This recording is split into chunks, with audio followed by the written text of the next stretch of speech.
Olá! O tema do vídeo de hoje é: o mito de Drácula é uma representação de narcisistas e psicopatas? Uma das coisas que eu mais escuto quando as pessoas falam sobre as suas experiências de abuso narcisista é que elas se sentiram sugadas, vampirizadas.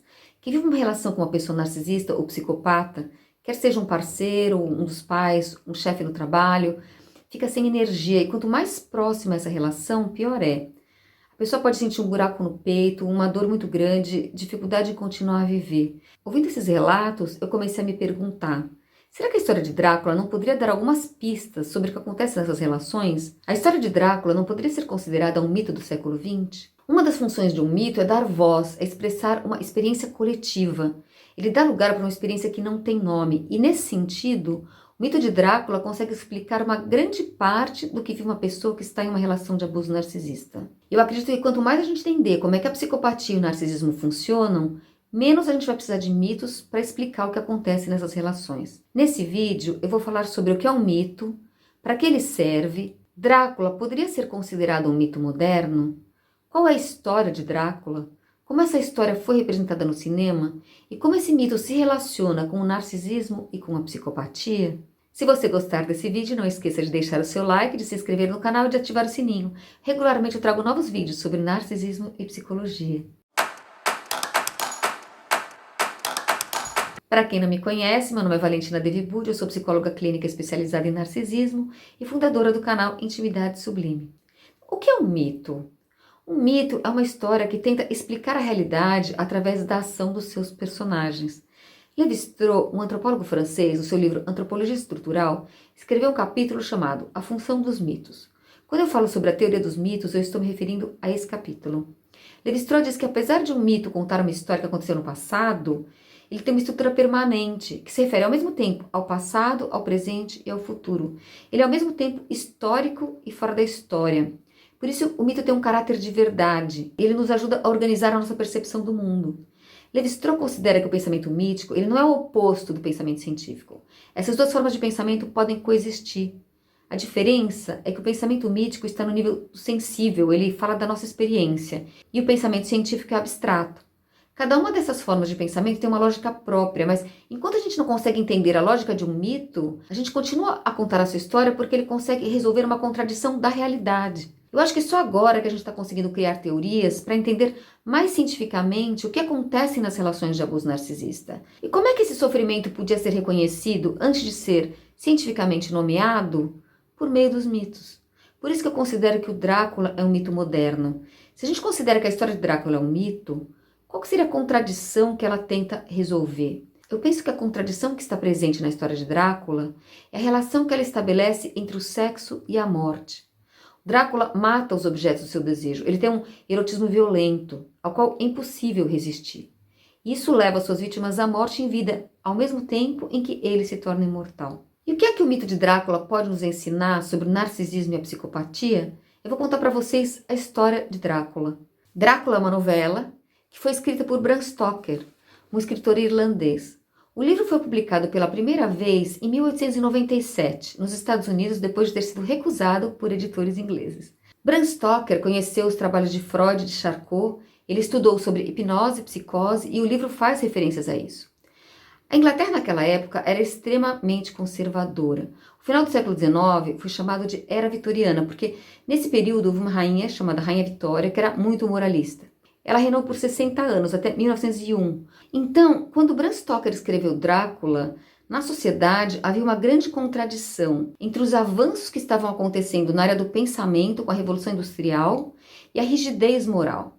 Eu vou passar aqui para vocês verem um dos primeiros filmes da história do cinema chamado Trabalhadores Saindo da Fábrica Lumière em Lyon.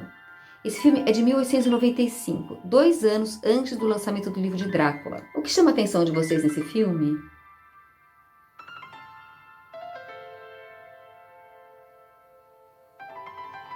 Para mim, chama muito a atenção a quantidade de mulheres que trabalhavam na fábrica. Uma outra coisa interessante é que dá para ver uma bicicleta saindo da fábrica. A bicicleta foi inventada nessa época. Esse foi um período de muitas transformações. As mulheres começaram a se fortalecer e a conquistar um novo espaço social, ao mesmo tempo que a repressão sexual era muito forte. Voltando para o livro de Drácula, ele fez pouco sucesso quando ele foi lançado. Bram Stoker morreu em 1912 sem conhecer a fama da sua história. O grande impulso do livro veio com suas adaptações para o cinema. Drácula é um dos personagens mais representados na história do cinema. Entre 1921 e 2020, 100 anos, foram feitos pelo menos 217 filmes sobre ele. Eu fiz uma seleção de alguns desses filmes que me pareceram interessantes para a gente ver a evolução do mito, porque o mito evolui no tempo. Conforme os filmes de Drácula foram sendo produzidos, eles foram introduzindo novos traços para o mito, de forma que ele foi se adaptando aos diferentes momentos históricos. O primeiro filme sobre Drácula foi feito em 1922. Um estúdio de cinema alemão chamado Prana Filmes adaptou a novela para o cinema, mudando o nome do filme para Nosferatu, uma sinfonia de horrores. Ele foi dirigido por Murnau e se tornou um clássico na história do cinema e do movimento expressionista alemão. Você pode vê-lo em uma cópia restaurada e com legendas em português no YouTube. Eu recomendo. Eu vou colocar o link aqui na descrição se você quiser ver depois. Esse estúdio, ele não tinha os direitos autorais do livro, mas eles fizeram o filme mesmo assim. Mudaram o nome do filme, dos personagens e algumas partes da história. Apesar disso, ele foi processado pela viúva de Bram Stoker, Florence Balcombe. Perdeu o processo e faliu. Nesse filme, Drácula foi retratado como um ser monstruoso. E nessa versão ele morre com a luz do sol, algo que não existia na versão original. Depois disso, Florence fez um acordo de direitos autorais com a Universal Studios nos Estados Unidos. Em 1931, foi lançado um novo filme de Drácula, com Bela Lugosi como ator principal. Esse filme, sim, fez muito sucesso na época. Nele, Drácula é um vampiro bonito, educado e erotizado. A capa preta do Drácula foi incluída nesse filme. Em 58, foi lançado o filme O Horror de Drácula, com Christopher Lee. Esse foi um filme de terror colorido que explorou muito as cenas de sangue. Ele foi um sucesso. Christopher Lee fez mais 6 filmes como Drácula. E nesse filme é que foram introduzidos os dentes caninos pontiagudos do Drácula. Em 79, Herzog dirigiu uma nova versão chamada Nosferatu, o Vampiro da Noite. Esse filme foi claramente influenciado pelo filme de Murnau. Nele, Drácula volta a ter uma imagem monstruosa. Nesse filme, não só as mulheres são mordidas pelo Drácula, mas os homens também. Jonathan, um dos principais personagens masculinos do livro, também se torna um vampiro. Vamos pensar na carga de erotismo que tem a mordida do Drácula. Em 83, foi lançado o filme Fome de Viver, dirigido por Tony Scott, com Catherine Deneuve e David Bowie. Nesse filme, a vampira é uma mulher, Catherine Deneuve. Nessa versão para o cinema, existe uma cena super erotizada entre uma mulher que transforma outra mulher em vampira. Em 92, foi lançado o filme Drácula de Bram Stoker, dirigido por Coppola. Essa é uma das versões mais parecidas com o livro, mas no filme existe uma história romântica entre Mina e Drácula que não existe na história original.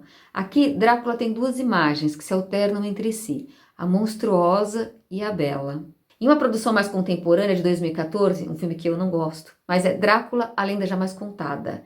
Nesse filme, Drácula se torna um super-herói. Isso mesmo, nessa versão, ele é um super-herói.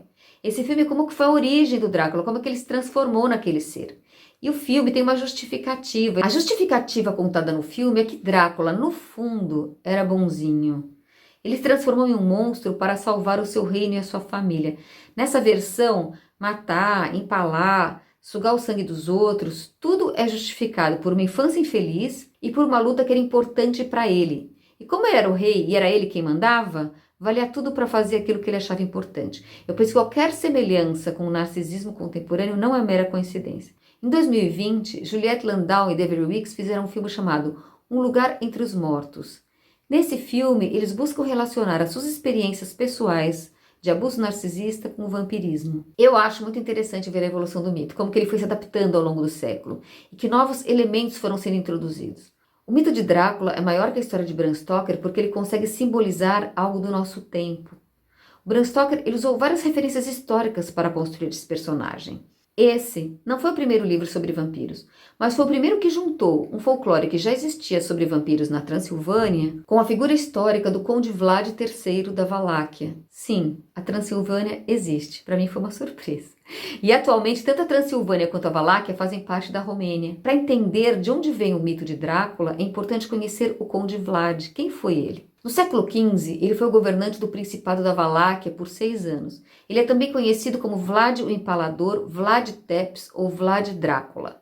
Apesar de ser um nobre, esse homem não era nada romântico nem atraente. Há muitas versões da sua história. Para alguns ele é considerado um monstro e para outros um herói nacional. O que é certo é que ele era um sanguinário e que governou pelo terror. A sua marca era o empalamento das pessoas. Ele empalava todo mundo. Ladrões, inimigos, comerciantes que não pagavam impostos, mulheres adúlteras. Se sabe que ele tinha um desprezo muito grande pelas mulheres, tendo matado uma de suas amantes quando ela lhe disse que estava grávida. Quando empalava uma mulher, também fazia isso com todos os seus filhos para evitar vingança. Ele se casou 3 vezes e 2 de suas mulheres se suicidaram. Esse é o Drácula histórico, que realmente existiu e que viveu na Valáquia. No livro, Bram Stoker o transferiu para a Transilvânia. E os vampiros? As histórias de vampiros, sim, são da Transilvânia. Essas lendas têm mais de 900 anos e fazem parte do folclore eslavo. O nome vampiro foi usado pela primeira vez em um texto do século XI, e a crença na existência de vampiros vinha desde antes da chegada do cristianismo na região. As lendas dos vampiros continuaram a existir apesar das lutas da igreja contra o paganismo. Essa crença foi local até o século XVIII, quando houve uma guerra na região que envolveu o Sacro Império Romano Germânico. Os soldados austríacos, quando voltaram para suas casas, começaram a contar que havia naquela região os rituais de enterro estranhos, que tinham o objetivo de impedir que os corpos dos mortos voltassem à vida na forma de vampiros. Essa questão se tornou pública e gerou uma histeria de medo de vampiros na Europa. Foi tanto que em 1755 o imperador enviou para a Transilvânia um dos médicos da corte para investigar se os vampiros realmente existiam. O médico constatou que não existiam, mas já era tarde. Os vampiros já tinham chegado na imaginação do Ocidente e passaram a fazer parte do folclore irlandês, onde nasceu Bram Stoker. Nessa época, a imagem dos vampiros era de mortos-vivos sem nenhum glamour. Foi ele que uniu a lenda dos vampiros com a história do Conde Vlad. Foi ele que converteu aquele homem cruel em um nobre refinado, fazendo com que o personagem ficasse mais atraente para o público do período vitoriano. O que faz o Drácula? Ele faz jogos de sedução e de erotismo que envolvem relações de poder e de dominação. Ele desaparece durante o dia e domina as mulheres à noite. É um vampiro sádico que acaba com as fronteiras entre a vida e a morte, sugando o sangue das suas vítimas. Com isso, ele consegue se manter imortal. Quais são as características de Drácula? Ele é um ser horrível, ao mesmo tempo em que é muito erótico. Para conseguir o sangue que ele precisa, ele domina suas vítimas através do controle mental. Elas não conseguem resistir. Drácula sente um profundo tédio. Ele é imortal, mas ele já está morto. Ele é um morto-vivo que dorme num caixão, não tem a sua imagem refletida nos espelhos, não tem sombra, e ele consegue a obediência de seres repulsivos que agem em seu nome. Macacos voadores? Os vampiros devoram os outros. Eles passam a vida transformando pessoas em objetos. Eles se apossam do seu corpo e da sua alma, sugando seu sangue e a sua energia. O que escreveu Bram Stoker sobre os vampiros? Nas palavras dele, ele diz literalmente o seguinte: os vampiros são seres poderosos que estão nesse mundo para propagar o mal. Eles têm a força de 20 homens. São mais espertos que qualquer mortal porque eles necessitaram e aprenderam a sê-lo através dos séculos. Todos aqueles que entram em contato com eles acabam obedecendo. Nos referimos a alguém diabolicamente cruel, uma besta sem coração que pode, com quase total liberdade, aparecer onde e quando deseja, em qualquer uma das formas que adota normalmente. Qual é o maior desejo de um vampiro? O maior desejo de um vampiro não é submeter as suas vítimas. Isso para ele é fácil. Seu maior desejo é transformar alguém que era inocente em um vampiro. Ele deseja converter. Como Sade explica no livro Filosofia da Alcova, o que o sádico deseja é que o outro traia a si mesmo, aos seus desejos e aos seus valores. Para conseguir isso, os vampiros têm um poder hipnóide de atração e de sedução. Uma pessoa que foi mordida por Drácula passa a ser uma morta-viva e continua sob seu domínio enquanto ele viver, e ele pode viver pela eternidade. A única chance de uma vítima recuperar o seu eu é se o vampiro morre. Mas conseguir isso é muito difícil, é preciso cravar-lhe uma estaca no coração e depois cortar a sua cabeça. E tem uma coisa que é muito importante a gente saber sobre vampiros. Eles só podem entrar pela primeira vez em um lugar se eles forem convidados. Uma vez que eles tenham entrado, há algumas formas para tentar afastá-los, como crucifixo, água benta, alho, mas nada disso realmente impede a sua aproximação. Que traços de Drácula vemos nos psicopatas? Quais são as características dos psicopatas? Psicopatas são pessoas puramente racionais. De forma geral, eles estão em busca de poder, status e diversão. Eles não sentem emoções nem empatia, eles não sentem remorso, não sentem culpa e são incapazes de mudar. Eles não sofrem e mentem tranquilamente para conseguir o que eles querem. Costumam sentir tédio com muita facilidade. Psicopatas vivem do trabalho, da emoção, da energia e do sofrimento dos outros e, de forma geral, gozam quando veem outras pessoas sofrendo, porque isso para eles é um sinal de que eles têm poder. Jacques Pinuel fala que psicopatas são violadores da alma e os chama de vampiros do desejo. Diz que são buracos negros psíquicos que absorvem a energia dos demais. Diferentemente dos narcisistas, psicopatas usam os outros, mas não precisam emocionalmente deles, porque eles têm um ego forte. E quais são as características dos narcisistas? A psicanalista francesa Marie-France Irigoyen, no seu livro Acoso Moral, diz que o narcisista é um ser vazio, que se liga ao outro como um sanguessuga, tentando sugar a sua vida. São pessoas insensíveis que não sentem empatia. Como eles são incapazes de estabelecer um relacionamento verdadeiro, eles criam relações destrutivas e sentem prazer em ver o outro sofrendo e duvidando de si mesmo. Eles gostam de submeter e de humilhar. Como o narcisista é vazio interiormente, ele seduz através de um jogo de espelho onde ele te imita. O narcisista é uma casca vazia, oca, sem vida. Irigoyen escreveu o seguinte: como os vampiros, o narciso precisa se alimentar da substância do outro. Eles vivem da energia que absorvem das suas vítimas. Eles usam as pessoas como objetos e roubam a sua vitalidade.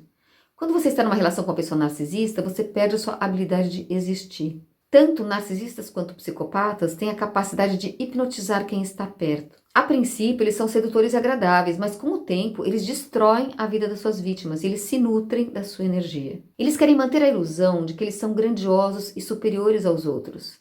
Eles se consideram acima da lei, não têm limites. Então, eles se consideram fora da castração.